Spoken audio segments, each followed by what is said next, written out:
நான் இந்திய சுதந்திர போராட்ட தலைவர்.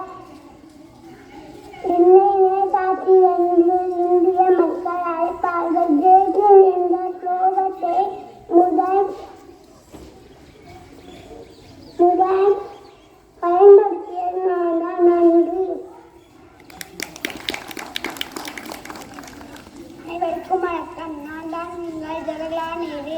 நான் நம்முடைய சுதந்திர இந்தியாவின் முதல் பிரதமர் ஆவேன்.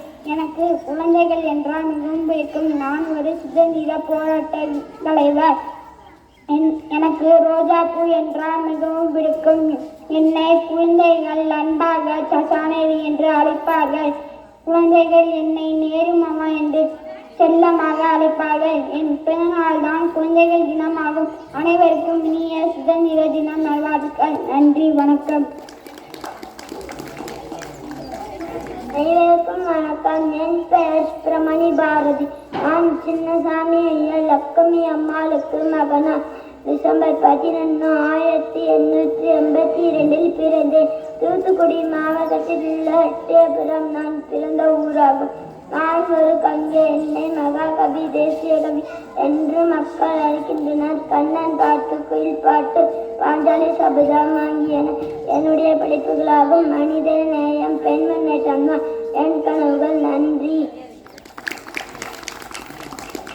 அனைவருக்கும் வணக்கம். நான் தான் காமராஜன். நான் 1903 ஆண்டு ஜூலை 15 விருதுநகரில் சேர்ந்தேன். எனக்கு கர்ம வீரர், படிக்காத மேடு, பச்சை தமிழன், பெருந்தலைவர், கருப்பு காந்தி, ஏழை பங்காளர் என பல பெயர்கள் உண்டு. என் பெற்றோர் குமாரசாமி, சிவகாமி அவர். என்னுடைய அரசியல் குரு சத்தியமூர்த்தி. நான் சுதந்திர போராட்டத்திற்காக 9 ஆண்டுகள் சிறையில் இருந்திருக்கிறேன். நான் முதல்வராக 1954 பொறுப்பேற்றேன். நான் தமிழகத்தின் 6000 பள்ளிகள் திறந்து மதிய உணவு திட்டத்தை கொண்டு வந்தேன். இதனால்தான் மக்கள் என்னை கல்வி கண் திறந்த காமராஜர் என்று அன்போடு அழைத்தனர். அனைவருக்கும் நன்றி.